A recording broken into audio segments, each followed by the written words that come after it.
You're listening to Let's Talk Creation, the science podcast that's just for you.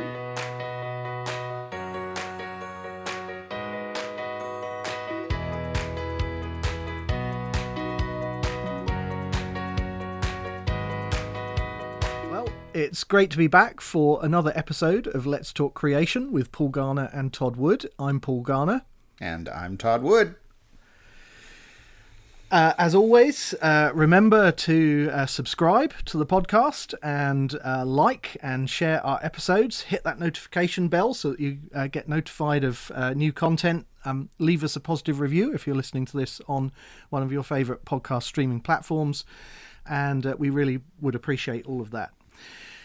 Well, Todd, we are back, and this episode we're going to be dealing with part 2 of our discussion about Babel, however you want to pronounce it. As George Bernard Shaw once said, America and Britain are two countries separated by a common language. And That's right. So however you want to say it, Babel, that's the subject for today. We had a discussion about this. We began to sort of dig into some of the details, and we're going to continue that today. Now, in our last Babel episode, we read the account together because it's quite a short account. It's Genesis chapter 11, and it's the first 9 verses. So we sort of read the account, and we looked at essentially where it fits into the biblical narrative, essentially between the flood and Abraham. And we began to think about the implications, or some of the implications, for the origin of ethnic and linguistic diversity. And then we sort of talked about where Babel might have been located. So we were thinking about the geography of Babel.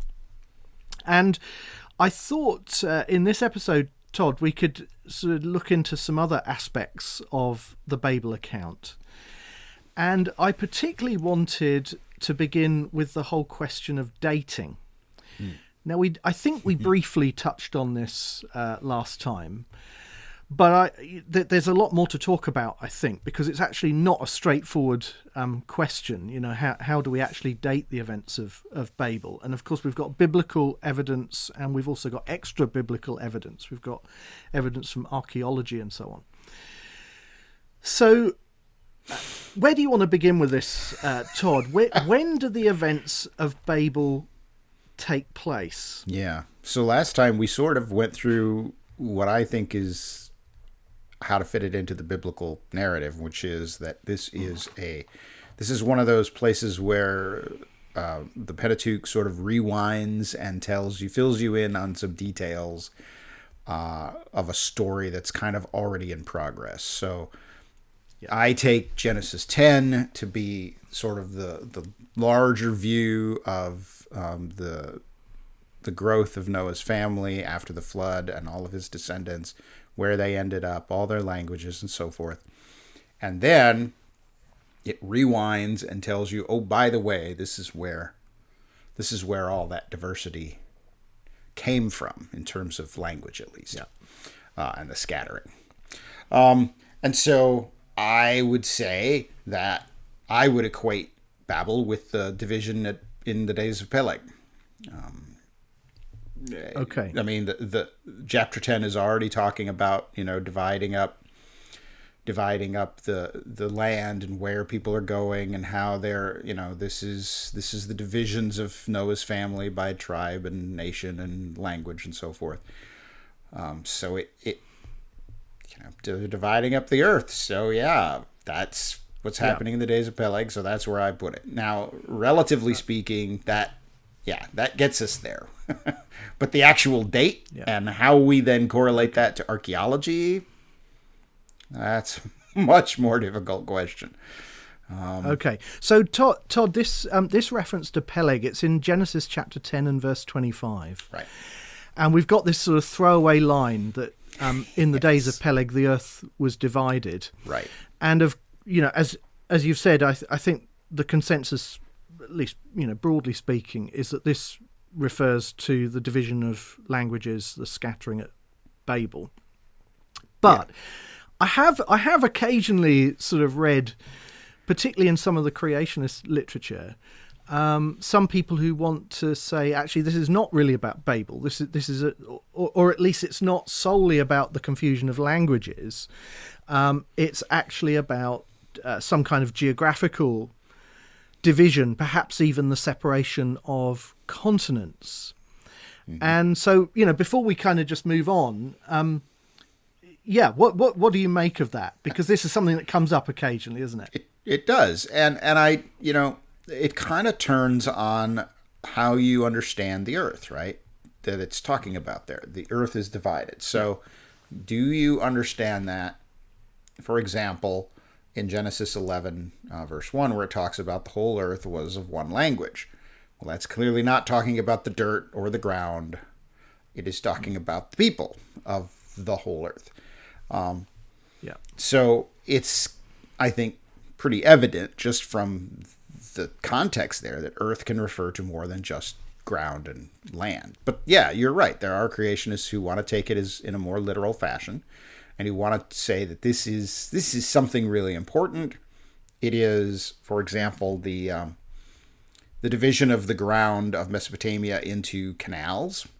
So canals were very important in the emergence of agriculture in Mesopotamia, which is kind of a desert and is watered by the Tigris and the Euphrates. And so, making these canals allowed for agriculture to get going, and so maybe that's what it's talking about. Other people want to say that maybe it's, like you said, plate tectonics. I'm somewhat skeptical of the plate tectonics idea, mostly because I just think that would be so utterly devastating as to be a second flood. I find that dubious. But otherwise, it's hard to say because it's so brief, and the Bible and the narrator there doesn't seem to care about elaborating or clarifying what he's saying. It just says what it says, and you're sort of left to draw your conclusions. And so I think, given the context of the whole, the big picture of Genesis 10 and 11, I think the easiest, the most straightforward way to understand it is that it's dividing the earth as in the people.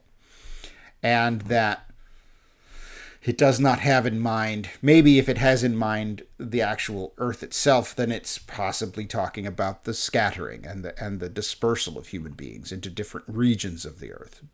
I don't think it is a physical breaking up of the ground.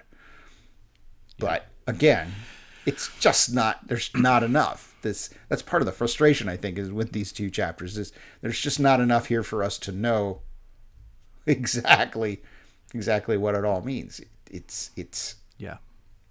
open to other interpretations, and I think those are legitimate interpretations.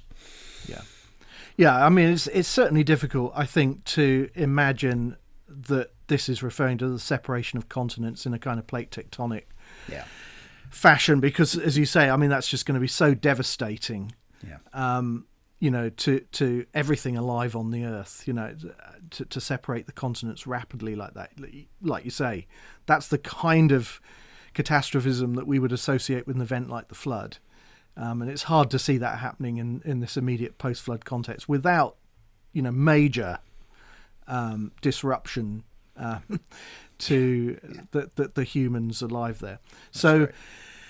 Yeah, so I think that's an unlikely interpretation, and like you say, given the broader context, it does kind of make sense that it's referring to the events that we're reading about in Genesis chapter 11, the right. confusion of languages and the scattering of the people. So the days of Peleg, then, you've already kind of said, that raises this question: when was that? When did Peleg live? I think in order to sort of explore this question a little bit more, we obviously have to go back to the biblical text and the genealogical information right. in the text. Right. But there is an added layer of complication here. There is. Which is that we have different texts yes. of the Old Testament that That's actually right. give different numbers. Yeah. So help us to understand this, Todd. When we talk about these different texts of the Old Testament, what are we referring to, and what are the differences between them? Right. So we have sort of two, if you will, traditional readings of these texts. One is what we might think of as the Hebrew version, right? What we would come to understand as the Masoretic. So the Masoretes were scribes who sort of standardized the text of Scripture based on manuscripts that they had at the time. They lived quite long ago. And so in their text, that's what you have probably in your English Bible.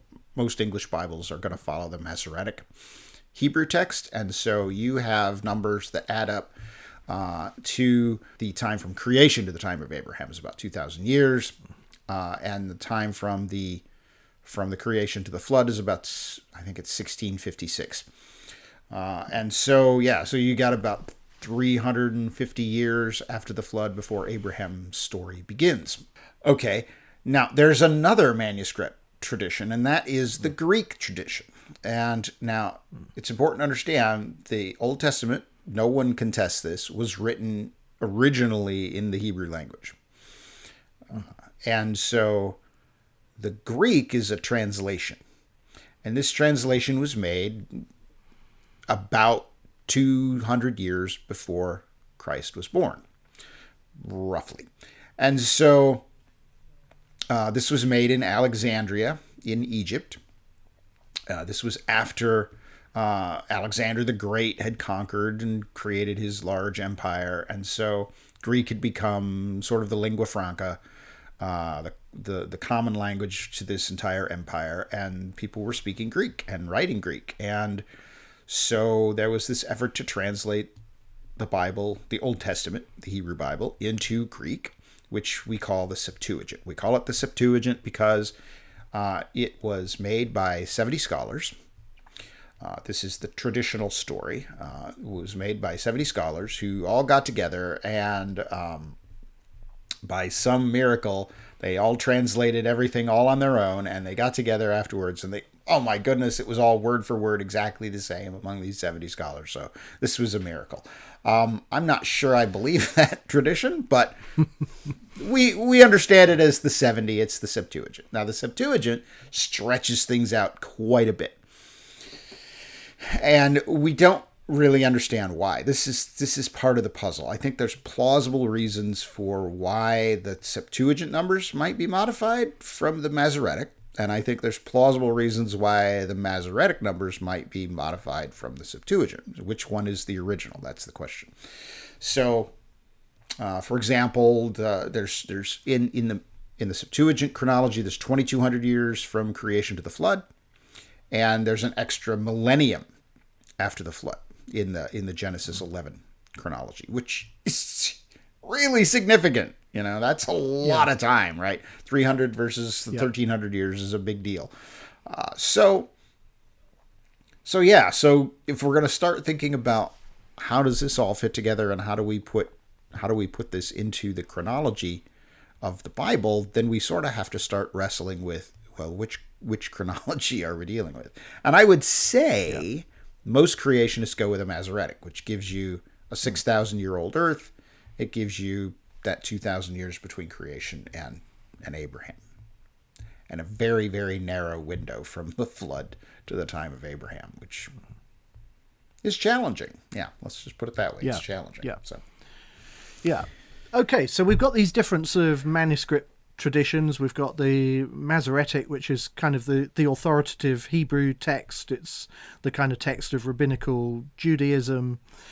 And then we've got this set of Greek translations that we refer to collectively as the Septuagint, and these texts give different numbers. And of course, we ought to also mention that there's another one, which is the Samaritan Pentateuch, which is the Samaritan version of the first 5 books of the Bible.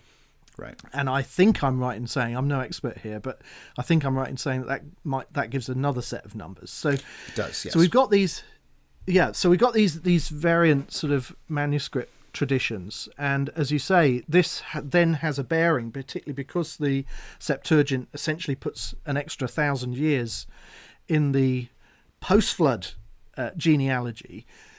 This has a bearing on exactly where we think Peleg falls in that post-flood chronology. Yeah, right.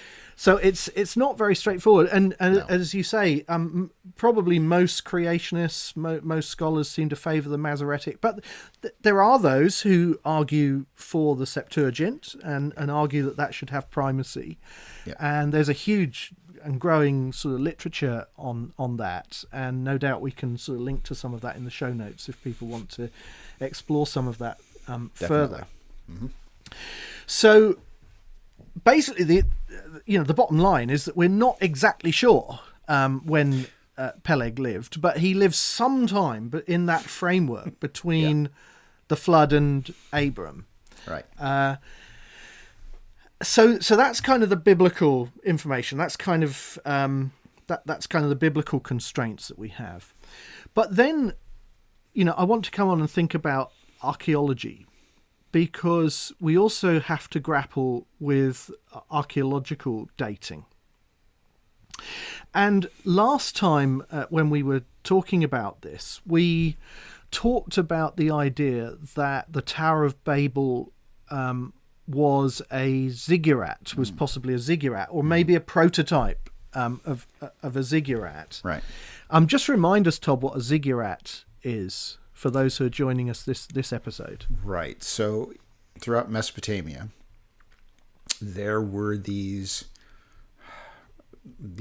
let's call them tiered towers, right? So you would have, it would be like a pyramid, but not with sloped sides. It would be sort of straight sides, and then you would have a smaller building on top of that first building, and then another smaller building on top of that. There were usually steps or ramps between the different layers.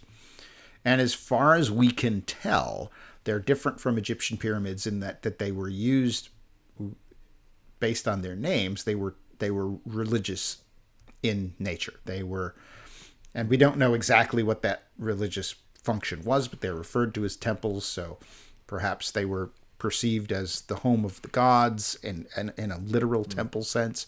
Perhaps they were sites of sacrifices, that sort of thing. But there are a couple dozen of these things, the remains of them throughout Mesopotamia today. They range quite a ways in history. Some of them are quite old and some of them are more recent. So one of the things we talked about last time is Nebuchadnezzar's campaign to rebuild the ziggurat at Babylon during the Hebrew exile there, while the Hebrews were there in Babylon, and he was spending those decades rebuilding the Babylonian ziggurat. So this is not just a feature that would have happened during the time of Abraham, but it was something that was present and functional probably throughout that history. So that's kind of a ziggurat. They're kind of like a pyramid, but they're not tombs. They're more functioning in the sense of being a temple. Yeah. So there's some kind of center of sort of cultic worship, where devotions and worship are being given to the gods. And what's the oldest ziggurat? I mean, how far back in the archaeological record in conventional dating? Now we're going to come on to this question of, we're talking here about conventional archaeological dates now for the kind of sake of argument, and we're going to come on to this whole question a bit more in a few moments. But how far back do ziggurats go in the record? Yeah, good question. So the ziggurats that we have, that we know about, that have been excavated in Mesopotamia have multiple histories, right? So there is a core ziggurat that was then leveled and a new one was built on top of it, and then that crumbled, and so they did restoration and so forth. So getting it back to, what is the first ziggurat, that's actually kind of tricky. But it seems from what I have read about this, it seems that the oldest ziggurats go back in the conventional archaeological record to the 5th millennium BC. Okay. So this would be 6,000 years ago. And you can already see, well, this is going to be a puzzle, right? Because if the Masoretic is the correct chronology, then we have ziggurats that are older than the universe, which that doesn't work. So we've got a little bit of a puzzle here to sort out how we fit this all together. But it's pretty old. And of course, it's only part of the whole puzzle of archaeological dates and how we make sense of those in a creationist context. Because actually, ziggurats seem to be preceded, perhaps, in the record by things that were not really tiered towers, but more simple raised platforms. And some of the ziggurats may then have been constructed on top of those raised platforms, which may push the origin of the ziggurats back even further. And then, of course, before the ziggurats, we've got lots of other things that have to be fitted into that post-flood context. So we are talking about just the last slice of history in terms of what's going on post-flood. Now, I suppose we probably ought to then. There are a couple of things I want to talk about here. One is about then this need to rethink conventional archaeological dating and archaeological chronology within a creationist context. And the second is then how this relates to the dates of, for example, human fossils. So we'll come on to that in a moment. But first of all, let's just think about conventional archaeological dates. Where do these dates come from? How do you go about dating a ziggurat? How do we know how old they are? I would say, and how does this relate to other methods of dating? Things that perhaps our listeners and viewers are familiar with, things like carbon-14, things they've heard of. How does this kind of tie together? Well, let's try to tie it to that, to the carbon-14. So I would say one of the first things that you can sort of think about when you're thinking about this archaeology is what we talked about way back when we talked about the geologic column. And some listeners may remember that episode. We talked about something called the principle of superposition. And in the principle of superposition, if you have a stack of layers, then the layer on the bottom is the oldest layer, and they get progressively younger as you go up the stack, right? You can't have a stack of layers by starting at the top and moving your way down. It doesn't work, right? So that's one of the things that you can use to sort of understand this. You can say, okay, well, this part of the construction of this ziggurat is clearly built on top of this other thing over here. And then as we dig down farther, we find even more remains and so forth. And so you start to get the sense of an actual history, not something inferred from, radiometric dating or anything like that. But you get the sense that, this took time. There had to be the construction of the thing, and then there had to be time for it to fall into disrepair and to fall apart. And then there was the new construction, and then there had to be time for that to fall into disrepair and so forth.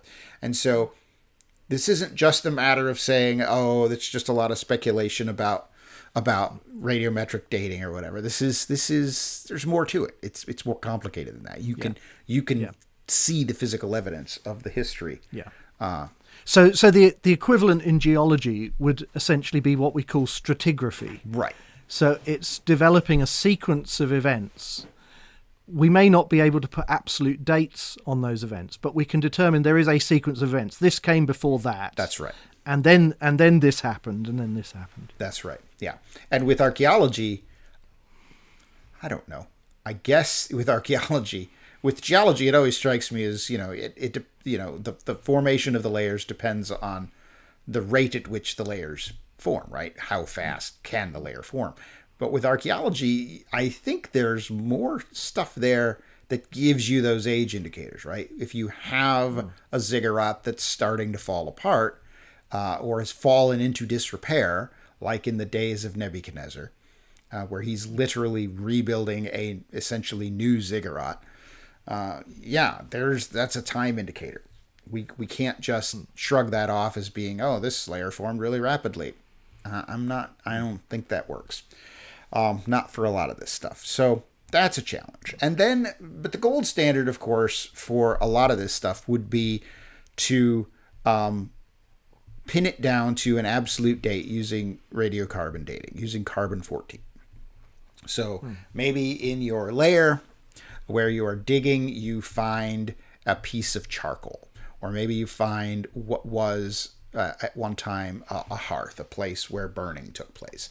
And so you find some bits of burned stuff, bits of burned charcoal, maybe you find some bone, anything with carbon in it that you could pull out and carbon date. And so again, maybe our listeners and viewers are going to want to go back and think about the radiometric dating episodes and how that works. We could go way into the weeds on this carbon dating, and we probably need to do a whole episode. Yeah. But yeah, so you have a layer, and you have in it the remains of this burned stuff, or the remains of an animal that had been sacrificed, or something like that, and you can get out the carbon, and you could measure the ratio of carbon-12 to carbon-14, compare it to what we have today in living creatures, or in the living world that is using carbon-14 now, and you can sort of infer from that how old it is. And so then, based on that, you go back to your layer and you say, all right, well, this layer, and it depends on what you found, right? So if you find a pile of debris that includes charcoal, then that pile of debris then is roughly that old. But the pile of debris may be sitting on top of something else, right? It may be the ruins of a building. So maybe what you're dating is the age at which that building was destroyed rather than the age at which the building was built. So you have to be thoughtful and clever about how you interpret the actual context of the archaeology and the finds that you find. But yeah, eventually you begin to put together this what we would think of as sort of an absolute chronology, where you've now pinned down this particular archaeological feature, maybe its destruction or its construction, is at this calendar age. And so you begin to do that over a large region, and you can create this whole chronology of events. Yeah. So I think, what we're kind of getting to here is that there is an awful lot of work that remains to be done in order to understand not only that relative sequence of events after the flood, but also to reevaluate and recalibrate these dates. Now, I think, if people go back and look at what we've said, for example, about radiocarbon dating in previous episodes, there are some reasons, I think, for us to think that those dates do actually need recalibration. This is not just a kind of an ad hoc rationalization for radiocarbon dates. There are actually reasons within the creationist model that I think would lead us to think that those dates need to be recalibrated to true dates, that they are excessively old compared to actual history. But there's still an enormous amount of work to be done to sort of follow that through and think how that all sort of holds together. And then, of course, we have added complexities, because we've got not only the radiocarbon dates, but then the radiocarbon dates, correlate to things like tree rings, and you've got this whole issue of dendrochronology and tree ring dating, and varv counts, varv chronologies, which are annual layers in lake sediments or in ice. And how radiocarbon relates to those things, and how it relates, as you say, to all the relative chronology, the stratigraphy and pottery shards, and there's so much complexity here. And I think as creationists, we've really only begun superficially to really dig into all of that. Yeah, that's right. I think more work has been done looking at the flood, and we've done quite a bit of work on the Ice Age, but actually there's an awful lot of other stuff going on in this post-flood period, and particularly in this transition from geology to archaeology, where I think we're quite fuzzy, and we need to do a lot more work in those areas. So that's very helpful. We're kind of highlighting an area here where a lot more research is needed. Thanks for listening to Todd and Paul Talk Creation. If you would like more information about what we discussed today, be sure to check out our show notes at coresci.org/podcast. That's coresci.org/podcast. If you'd like more information on sponsorship opportunities, or maybe you'd like to have a product or book reviewed or discussed on our podcast, please contact us at podcast@coresci.org. That's podcast@coresci.org. I want to come back as well to a paper that actually you sent me that John Walton, well-known biblical scholar, had written about ziggurats, right, and the dating of Babel. And it was an interesting paper because he sort of develops an argument based on the building materials that are used, that he then kind of uses to sort of try to anchor Babel in the archaeological or historical record.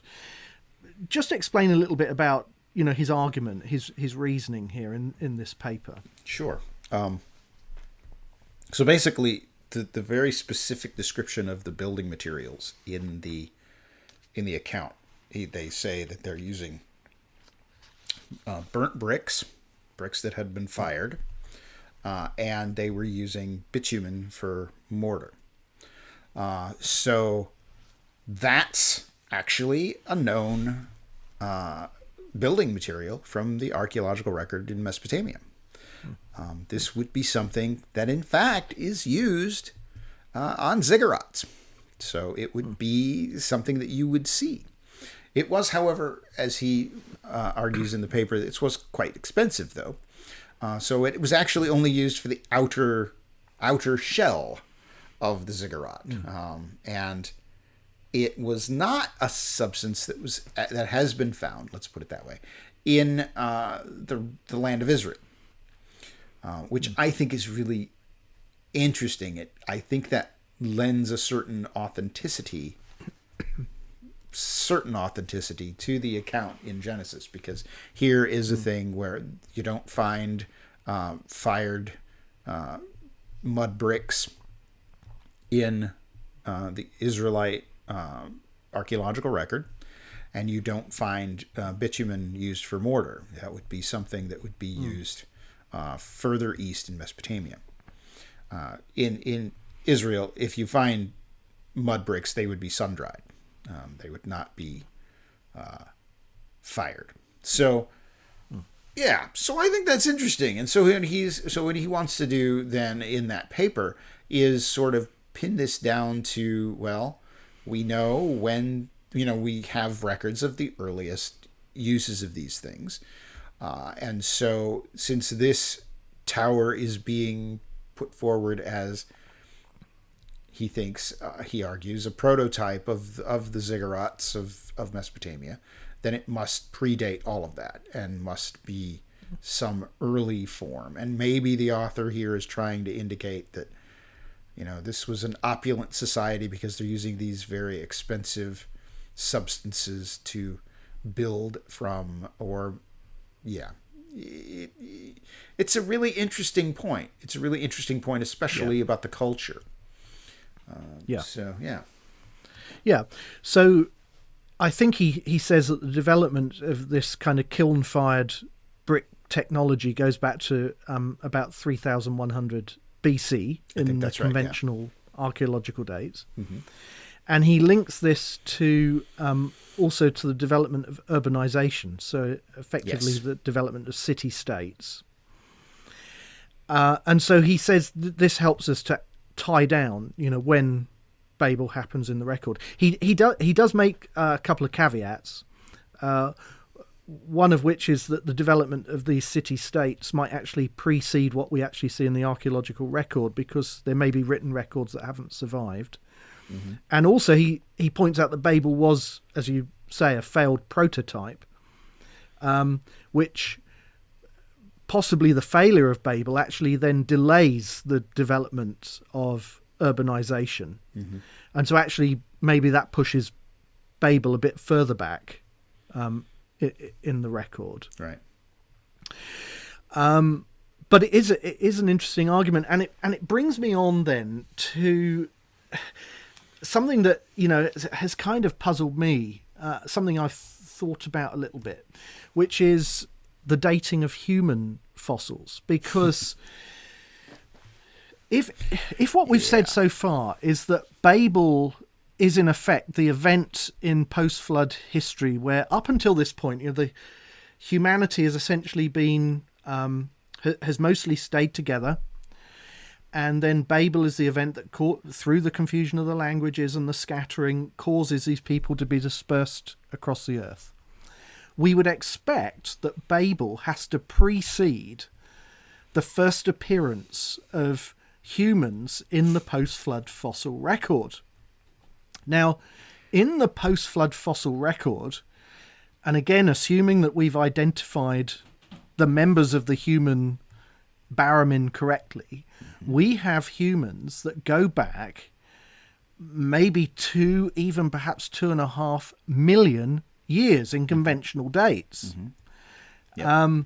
Certainly hundreds of thousands of years. Yep.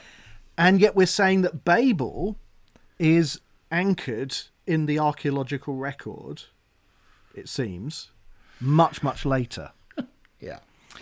So shouldn't we be looking for Babel, if we're looking for it at all in the archaeological record, much, much further back than any conceivable Babylonian ziggurat? Yes, I think so. I think that's a really important point.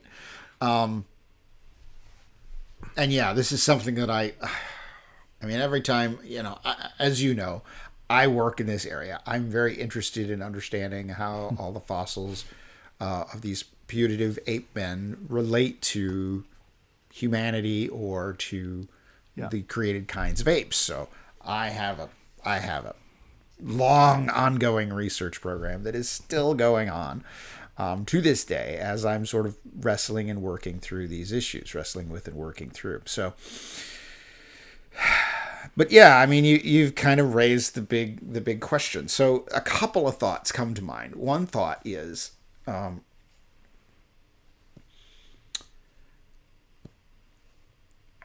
when does human dispersal begin? Right. So you read Genesis 11, right, where the Babel event happens, and you see it opens with this declaration that all the world was of one language. And as they traveled from the east, they came to the plain of Shinar and decided to build this tower. Okay, so who is the they, right? Who is they? And for me, reading that passage, I would say pretty strongly, this is a self-contained passage. That Genesis 10, the Table of Nations, is a separate self-contained story. And now Genesis 11, 1 through 8 is also a self-contained account that is put in there as kind of this parenthetical note. So for me, I'm looking for they, the antecedent of they, as the whole world that's of one language. So for me, that tells me all of humanity is assembled at Babel. I think. And the question is, so others would say, oh, they is talking about the most recent group of people being mentioned, and that's the Semites, the family of Shem. and the descendants of Shem. So this is just a local event. Babel is just a local thing. This kind of goes back to what we were talking about in the last episode of, is Babel universal? Is Babel an event that's only local to this particular archaeological context? So the archaeological detail, I think Walton makes a really interesting point here about the bitumen for mortar and the fired brick. That makes sense, and so that really does sort of pin it down to a certain archaeological context. At least it seems that way. And then I'm left thinking, all right, well, we have these indicators that everybody was here on the plain of Shinar in Mesopotamia, and then I look at what I'm doing in anthropology work, and I think, well, my earliest people that I know about in the fossil record are, going back a long way before Mesopotamian culture, and they're already all over the world, right? We have millions of year old people, putatively millions of year old people in Indonesia. We have them in southern Africa. So what do we do with that? And so one possible response to that is maybe there was some leakage, if you will. Mm-hmm. Maybe if you cranky old geezers or whatever decided, forget this city, I'm going to go do what I want, and they go off early, and so they're out there doing their thing, and they're not there at Babel, and so you have very limited pre-Babel dispersion. I'm not sure that really does justice to the whole record, because in addition to the physical remains of the bodies that we find, we also have a lot of stone tools. So that's another dimension to this, where you have evidence of people being there, even though they don't leave behind their actual physical bodies. So, and that's even pretty extensive. And even if you could explain, the fossils of Homo erectus or, even Neanderthals that way, Homo sapiens goes back in the record to maybe 150, 200,000 years, something like that. Right. And so even that, even Homo sapiens goes back and is widely distributed a long way before the archaeological dates for the Babylonian ziggurats. So that's correct. So it seems an unsatisfying kind of solution to me. Yeah. Anyway.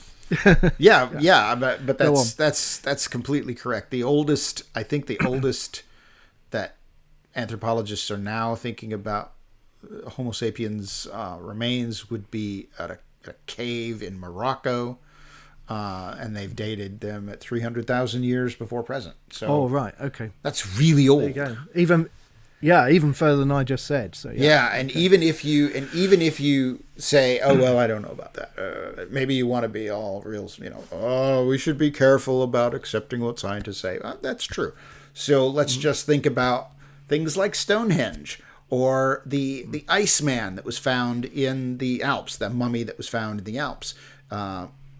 These are essentially contemporaneous with the emergence of Mesopotamian cities, urbanization in Mesopotamia. So,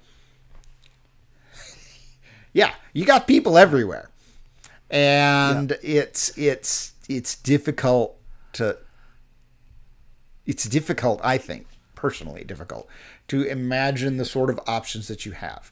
There's one other wrinkle in this story, Paul. You remember in the genealogies of Genesis 5, there's one surprising feature. And it's also in Genesis 11, right? And that is, people live for centuries, right? Right.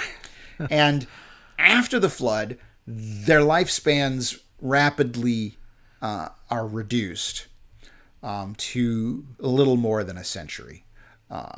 But that happens over the course of 10 generations. So you also have the question of, okay, well, who's dying and leaving these bodies? These people live for a very long time. So who's dying in this way and leaving corpses to be found in these, distant locations? And I'm not sure that I have a good answer for that. So we have a number of really weird wrinkles trying to sort through how this all works together and how it all fits together. And so Babel is just one piece of a much bigger puzzle that has to do with integrating archaeology, paleoanthropology, chronology, biblical studies. All of this stuff has to sort of come together to form this synthesis that, as of yet, it's not really there. We've got some interesting answers, but it's not fully developed. We've got a lot more work to do. And just a reminder for those who are listening to this episode and hear us talking about these dates of 2 million years and 300,000 years. We obviously, we are young age creationists. We are using the conventional dates for the sake of argument, and we think that they kind of have merit in terms of a relative chronology, so that we can tell what happened before what else. We can tell that there's a sequence of events, but we don't actually accept those conventional archaeological dates. What we're saying is those dates need to be recalibrated, and that's part of this overall puzzle about how we fit together all of these different pieces of the puzzle to make the overall picture of what's going on in this post-flood context. But they have relative merit, so we can talk about these dates at least in a kind of relative sense, even if we need to telescope them down to a much shorter overall chronology. That's all very, very helpful and very interesting, and I think it just underscores, as we say, how much work we've still got left to do on all of this. But I wanted at this point just to move on to talk perhaps briefly about a few other aspects of the Babel account. And again, some things that we touched on last time, but I want to just develop them a bit more. One thing last time I think we said that we don't know before the flood whether there was one language that persisted through the whole of the pre-flood period, or whether language diversity developed before the flood. Of course, it would then have, even if there were diverse languages at the time of the flood, presumably Noah and his family were all speaking the sort of single language.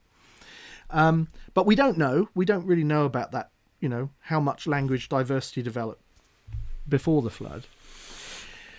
But presumably, even if there was language diversity pre-flood, it must have developed from one language, from a common source, because presumably Adam and Eve were speaking the same language. Otherwise, how could they communicate with one another? So there had to be an original language, an original created language that God endowed Adam and Eve with. Can we say anything about the nature of that original language? And the reason I kind of ask this question is because we know in the Genesis account there are word plays in the account. Yes.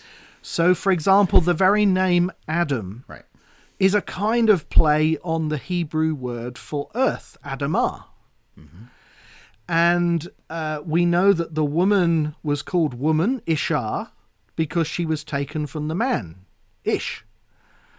So there's this kind of wordplay that works in Hebrew in those early chapters of Genesis. And so some people have suggested that original created language was Hebrew, or was something like Hebrew, a kind of proto-Hebrew or some kind of proto-Semitic language.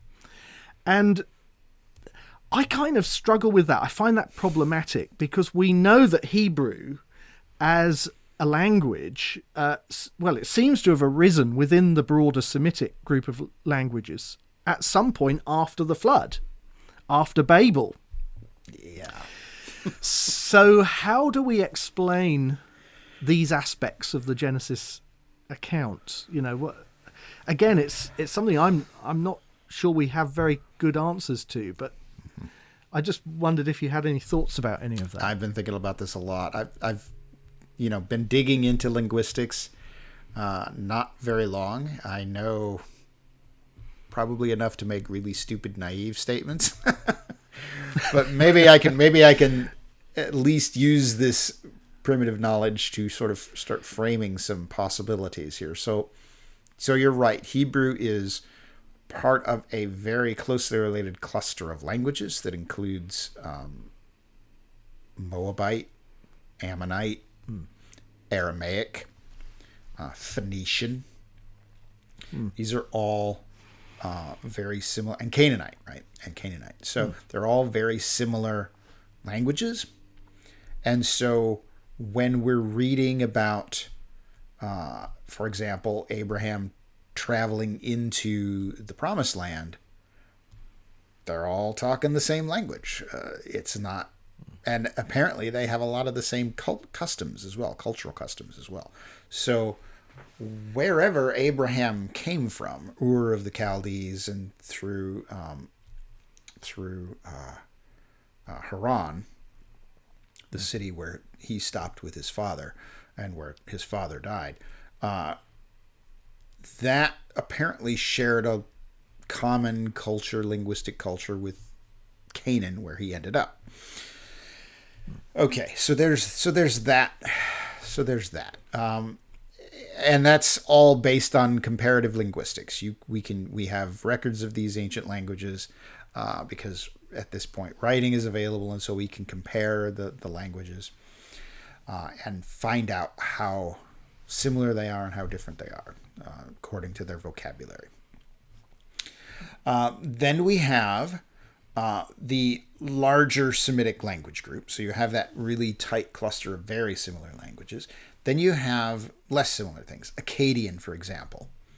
Akkadian is one of those languages that's spoken in Mesopotamia. It seems to be related to this larger Semitic language group. So that's another one of those wrinkles, but it's more different than, say, Canaanite and Hebrew. It seems to be more unusual. And then you have the larger group to which the Semitic language group belongs, and that larger group is called Afroasiatic. And Afroasiatic essentially runs, these are native languages, and they're geographically, it runs sort of along the top of Africa and into Saudi Arabia. So these, and this is not just Arabic, although Arabic would be one of them.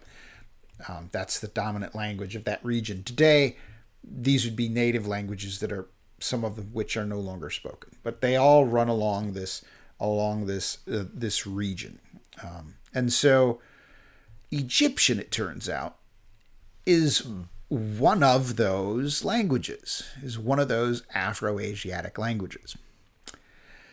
Okay, so we know from the Bible, Joseph's brothers arrive. I think I mentioned this last time. Joseph's brothers arrive in Egypt to buy corn, and Joseph is able to talk to his fellow Egyptians, or his Egyptian lackeys, for lack of a better term, his employees or his slaves or whatever. He's able to talk to these people using Egyptian, and the brothers cannot understand him.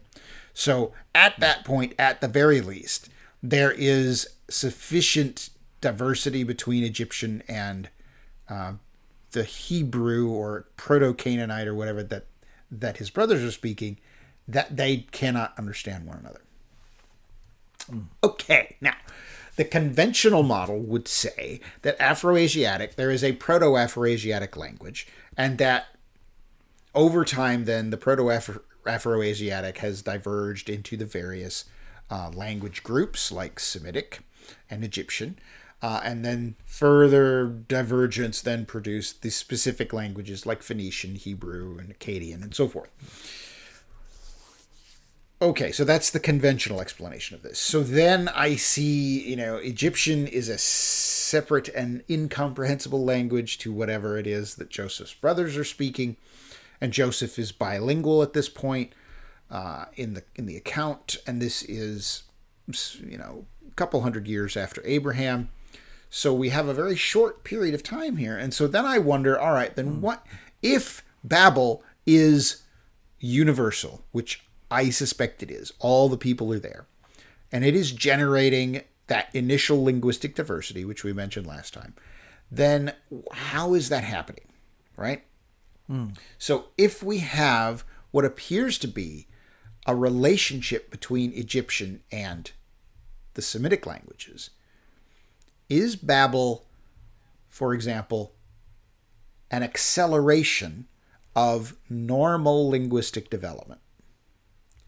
So that if you were to be there, if, professional linguists were there the day after Babel happened and they started, making up vocabulary lists and so forth, would they be able to say, oh, this group of people over here speaks a language that's very similar to this group of people over there, even though it's clearly different languages or clearly separate languages, but they're obviously related, like French and Spanish or French and Italian.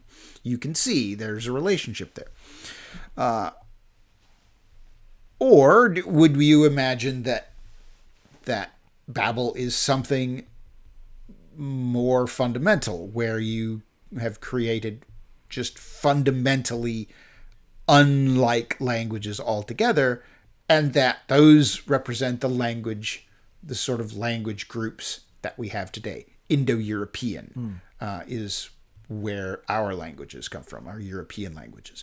Afroasiatic is another one of those groups, those larger groups. And people have tried to propose, maybe there's a proto-language of Indo-European in this group over here, Uralic or something like that. Maybe you could trace that back. As I understand it, these have not been widely accepted. These proposals have not been widely accepted. The different language families are basically considered to be as far back as we can trace language development. So that's the question that I have. And right now, I think I lean towards Babel is an acceleration of things that would have happened anyway. So that you get done. And yes, if people had really spent the time and effort, they would have discovered your language is a lot like my language that I speak now. That's weird. But they were, being scattered from the earth. So that's my working guess right now. I don't want to say that I know for sure. I have a lot of, I'm just not sure about it. But I think the language relationships and the language, the similar languages that we can observe today really are a real area that creationists really ought to think about. And yeah, like you, I find myself kind of skeptical of Hebrew as the the Ur language, if you were, the ultimate proto language of all. I don't know. But then how do you, are the people in Genesis just having translated names so that Adam was not actually called Adam? He was called something else, but somehow Moses knew, or whoever's writing this passage knew to translate it into something that would be some sort of equivalent in Hebrew.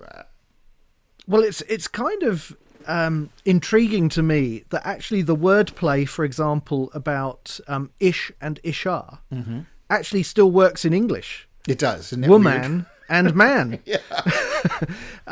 So that is kind of intriguing, isn't it? Are we dealing with a translation of an earlier piece of wordplay that is then translated in some way into Hebrew wordplay? And you do see something similar to this, I think, in places in for example, in the Pentateuch, where maybe a region or a place or a city is referred to by a name that is anachronistic. So it probably wasn't the original name of that place, but the author of Genesis has used the contemporary name so that his readers understand what that place is. So we do see that going on, don't we, in the Old Testament? So and it might maybe this is similar. it might go beyond that. It might even be later copyists have gotten to the point now where nobody knows any of this stuff, and so they've sort of inserted a couple of explanatory bits and pieces. You definitely see that sort of anachronism in the Pentateuch and in other passages of Scripture where you're reminded, oh yeah, that's called this now, and so yeah. So that kind of deals with the original language, and we've sort of touched on this issue of the origin of language groups, language families, which is sort of intriguing. Like you say, it is intriguing that we can't seem to get further back than those broad, language families. There's a kind of evidence deficit when we want to try and connect those to some common source language, right? And that's sort of intriguing. And I was looking at Kurt Wise's book Faith, Form and Time recently, and he makes an interesting comment about the origin of writing, where he seems to see something similar in terms of written forms of communication, that we get these written languages that seem to arise that are so different from one another. Hieroglyphics, versus Chinese characters, versus cuneiform script. And again, it's kind of difficult to see how they go back to some sort of common source. They seem to almost arise independently. And, and he says, this seems to confirm that sudden origin of language diversity as a consequence of Babel. I don't know whether you've looked into written communication much, but just enough to know, the conventional model is that essentially writing emerges from economics, keeping track of contents of containers, keeping track of lists of stuff, how much of this is here and how much of that is there, and that sort of thing. That seems to be, at least in the cuneiform world, that seems to be where the earliest written materials that we have seem to be that sort of thing. And it's really odd because of all you hear about all this, Mesopotamian literature and stuff, and all these amazing, there are thousands and thousands of these little clay tablets that have been found. Yeah. I think I read about 95% of them are economic in nature. They're contracts, they're lists, they're receipts. So in terms of culture, it tells us some things about, for example, the function of writing, right? Why it was invented in the first place. But it doesn't necessarily help us when we come across, say, the Epic of Gilgamesh. What did people think about this? How did they view this story? What are they using it for? Maybe that's not really spelled out for us in even the writings that we have. And those sorts of writings turn out to be somewhat unusual to find them. So, from a conventional perspective, it seems incredibly depressing to me to think that writing might have originated simply to help us help make it easier to pay our taxes, or for shopping receipts, or things like that. That's right. When you read these incredible epic poems and things like that. Anyway, moving on. Another aspect of the account, and we probably need to start wrapping up things fairly soon, but a couple of other things I just wanted briefly to touch on. Implications of Babel for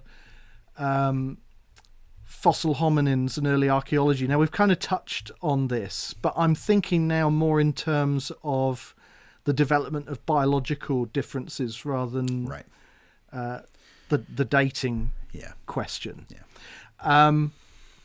So what are the implications of Babel for the origin of different ethnic differences between groups of Homo sapiens, but also for the biological differences between different types of humans like Homo sapiens and Neanderthals and Erectus and Ergaster and Naledi and all of these other groups. So so again, we probably have, this is a huge topic. Yeah. But we can only be brief. But just start to talk about how you see some of that. Yeah, some of this I think is just fundamentally unknown right now. We're at the beginning of understanding human development and where the sorts of attributes that we see in modern people come from. And so when people ask me, well, then how do you get a Neanderthal or something like that? I think, man, I barely understand how we get us. And so figuring out how we get that's a good question. I have to look at it and think there's got to be a time at which there was more variability than there is now, which is sort of counterintuitive. You would think that Noah and his family would all be sort of one sort of thing, and that's it. And then all the diversity has sort of developed gradually from that. And I'm not sure that's going to really adequately explain what we see, especially in archaeology, where you have really, really, really old remains that appear to be, oh, good grief, I'm not even sure how they relate to Babel. They are very close to the time of Babel. And so, yeah, I can't think of how to explain that except that there was a rapid period of highly variable stuff happening in the world of humanity. And so once they then spread out from Babel, then that some of that variability then started to manifest as sort of different kinds of, well, kind is a bad word, different sorts and different types of people, different forms of people. And that's the best I got. I don't know. Yeah. It's a good question. And once populations become isolated from one another, perhaps, because of the spreading out from Babel, then certain traits can perhaps more readily become fixed in certain people groups. Yes. You would have what we call in genetics a founder effect. So when you have a rare trait in a large population, and that rare trait goes off and forms part of a smaller population, that's founder effect. And then that smaller population can have that trait much more commonly than the larger population that it came from. And so maybe that has to do with why certain traits are the way they are in different forms of people. But again, not real sure. Other things seem to be just prone to mutation. So Gene Leitner's work on coloration, skin tones, I think is pretty suggestive that certain genes are prone to change for whatever reason.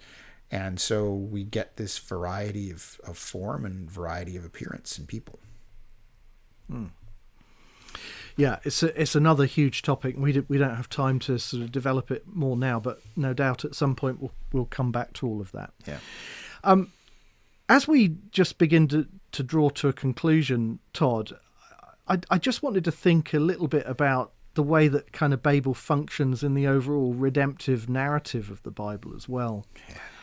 Because it's very interesting to me that Peleg, in whose days the earth was divided, shows up in the genealogy of Jesus himself. That's right.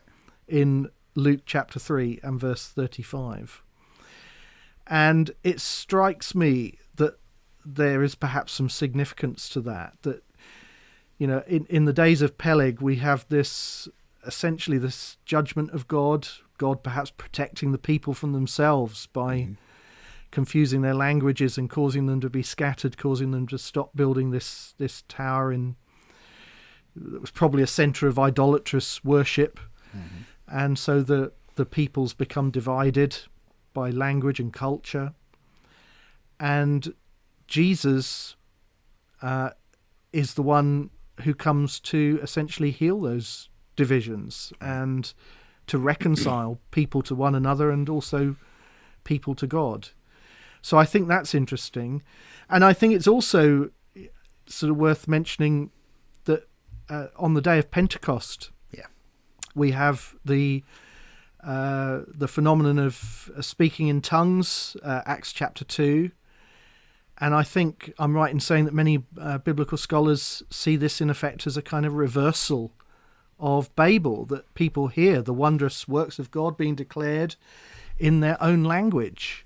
And in some sense, God is kind of turning back the clock so that we're able to understand one another again. Yeah. So any thoughts on any Pentecost serves as kind of a foretaste, right? It's kind of a type of what's to come. So when John has his visions that he describes in Revelation, he sees people of all tribes, all tongues, all languages, all the nations. There's somebody there from everywhere. And again, Christ draws all people to himself. And in that drawing, then, that is effectively a reversal of the judgment of Babel. And it is only through Christ that becomes possible, where there is no Jew and no Gentile and no man or woman or slave or free or anything like that. All of those distinctions that we think of that are so important to our culture, they fade away when we are in Christ. I think there's the eschatology, the end times, the future kingdom that we're hoping for and that we're looking for. That is definitely going to be what Babel could have been if it had been focused on God and not on elevating people to positions of power that they did not deserve. It is essentially God's way of doing what the Babel people were trying to do for themselves. Yeah. Well, that's a great note to end on. I've really enjoyed this discussion. I hope our viewers and listeners have too. I've learnt a lot, and I find this a fascinating topic, and we could go off in 100 different directions. And we will. Time. So no doubt we will, and no doubt we'll come back to some of these threads that we've sort of tugged at in this episode in future. Well, just leaves me to say, make sure that you join us again in a couple of weeks' time. Check out all of our streaming platforms, the show notes for this episode and previous episodes. You can find at coresci.org/podcast. That's coresci.org/podcasts. Keep your questions and comments coming. We love to hear from our listeners. You can email us at podcast@coresci.org. Don't forget to subscribe if you haven't already subscribed. Hit the notification bell, like and share our episodes, tell your friends, leave us a positive review, all of those things. And of course, as always, we can only keep this content coming with your support. So please do consider supporting the work of Core Academy of Science and Biblical Creation Trust. If you want to give to the work of Biblical Creation Trust, you can find us on the internet. We have a website, biblicalcreationtrust.org.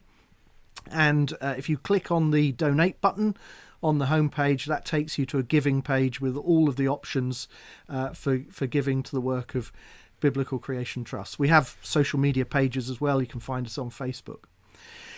Todd, what about Core Academy? Where can people find you and donate to the work of Core Academy? You can find us at coresci.org/connect. That's our landing page where you will find links to content that we think is important, the things for you to read, but also to our social media accounts. You can connect with us at Facebook and Instagram and Twitter. And that's another great way to leave comments. Let's Talk Creation is also there, and you might want to interact with us there. About questions or ideas or whatever. We'd love to hear from you. Make a donation to Core Academy at coresci.org/donate. That will give you the information that you need to make a contribution to our work, and we thank you for that. That's fantastic. Well, it's been a lot of fun, and we'll see you in a couple of weeks' time. Bye for now. See ya. Thanks for listening to this week's episode of Let's Talk Creation. If you have questions, send them to podcast@coresci.org. That's podcast@coresci.org. And be sure to let your friends know about Let's Talk Creation. And check us out on social media. Thank you.